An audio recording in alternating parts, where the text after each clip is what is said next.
আসসালামু আলাইকুম, সবাই কেমন আছেন? আমি আলহামদুলিল্লাহ ভালো আছি। তো গ্রামে আসছি অনেক দিন হয়ে যায়, আপনাদের সাথে কোনো নতুন ব্লগ শেয়ার করা হয় নাই। মনে হয় গ্রামে আসার সময় একটা ব্লগ শেয়ার করেছি, তো এরপরে আর কোনো ব্লগ শেয়ার করতে পারি নাই, কারণ গ্রামে আসার পর থেকে নানান কাজে নানানভাবে ব্যতিব্যস্ত হয়ে পড়েছি।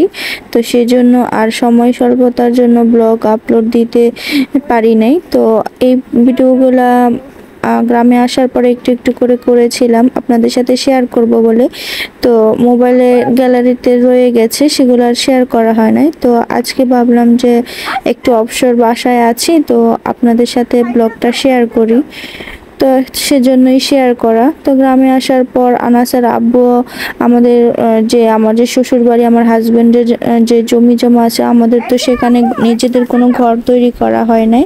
তো ভাবছি যে এবার গ্রামে এসে নিজেদের জমিতে একটা ছোট্ট করে ঘর তৈরি করব।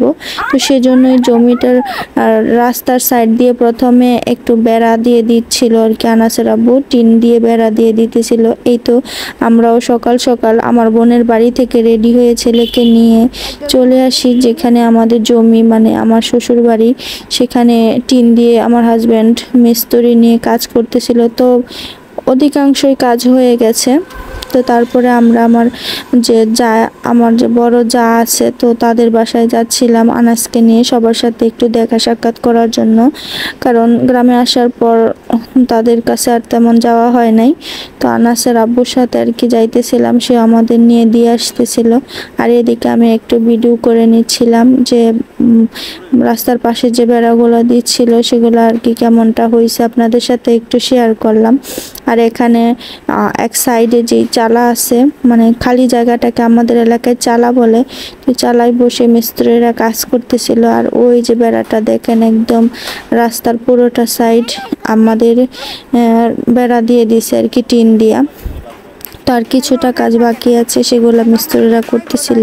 তো আমরা কিছুক্ষণ তো তারপরে আমরা ওখানে কিছুক্ষণ থাকার পরে আমরা দুপুরে আমাদের মিস্ত্রিদের বেড়ার কাজ সম্পূর্ণ হওয়ার পর আনাসের আব্বুকে সাথে নিয়ে অটো করে আবার বড় বোনের বাসায় চলে আসি। তো তারপরে ওইখানে আনাসের আব্বু আরো 2 দিন কাজ করানোর পর এই যে এটা হচ্ছে পরের দিন সকালবেলা।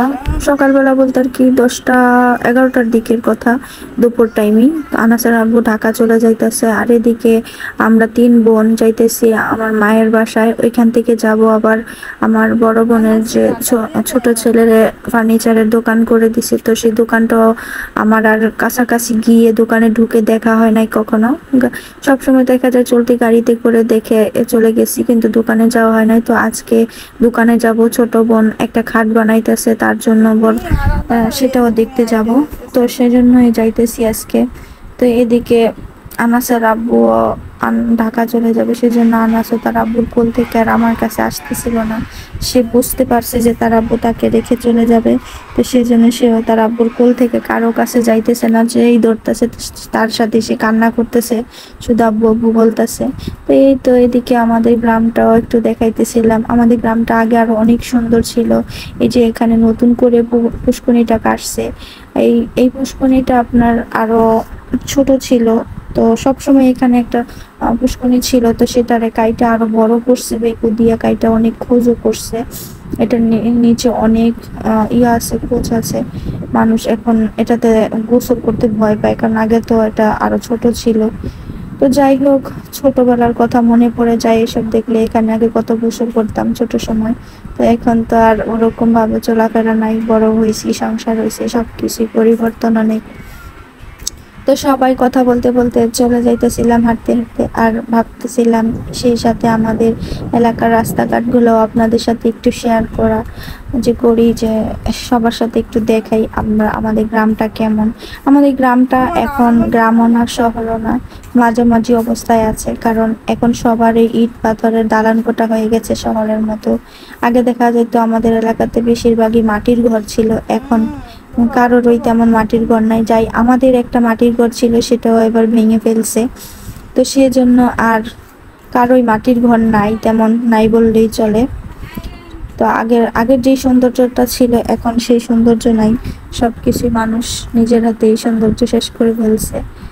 তো তো যাই হোক, অনেক পুরনো কথা বলতেছি আপনাদের সাথে। এদিকে আনাসের বাবা এখন এখান থেকে বিদায় নিয়ে নিবে। আমরা একটু আমার বড় বোনের পরিচিত একজন লোক আছে আমাদের গ্রামেরই, তো তাদের বাসায় যাব, সেজন্য আনাসের আব্বুকে এখান থেকে বিদায় করে দিছি। তারপরে আমার মায়ের বাসাতে গিয়েছিলাম, সেখান থেকে কিছু সময় থেকে আমরা আবার ফার্নিচারের দোকানে চলে যাই।